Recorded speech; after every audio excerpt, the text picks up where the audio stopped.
Hi hello everyone. మా ఈ కేవీవైఆర్ మీకోసం ఒక చిన్న పుణ్యక్షేత్రం తీసుకొచ్చేసామండి. అమ్మ బాబోయ్, మళ్ళీ పుణ్యక్షేత్రమా? ఎక్కడ ఆ ఊరు? గబగబా చెప్పేసే అంటారా? చెప్పేస్తున్నాను, వినేయండి. మేమైతే ఇక్కడ వినుకొండ నుంచి బయలుదేరామండి. వినుకొండ బస్సులో ఎక్కాము గుంటూరు దాకా.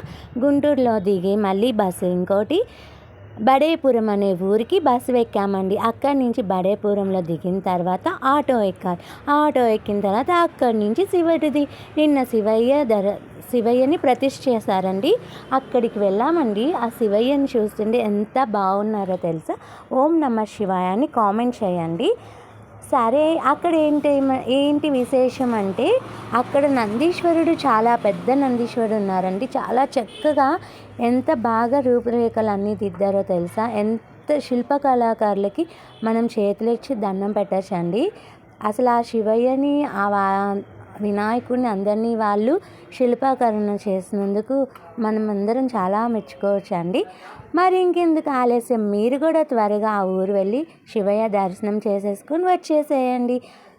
అబ్బాబోయ్, ఇదేంటి కిల్లియే చూపిస్తున్నావు, ప్రతిష్ఠ అని చెప్తున్నావు, కిల్లియే చూపిస్తున్నావు అంటున్నారా?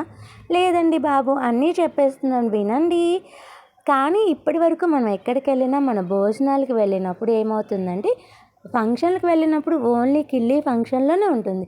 కానీ ఇక్కడ ఆ ఊళ్ళో బడేపురం అనే ఊర్లో మాత్రం భోజనాలు పెట్టి, భోజనాల దగ్గర ఎంత చక్కగా కిల్లి అలా 3 బండ్లు పెట్టారండి. 3, 4, 5 బండ్లు. ఎంత బాగా అందరూ కిల్లీలు తింటున్నారండి. ఇలా మీకు ఎప్పుడైనా ఇలాంటి ఐడియా వచ్చిందా?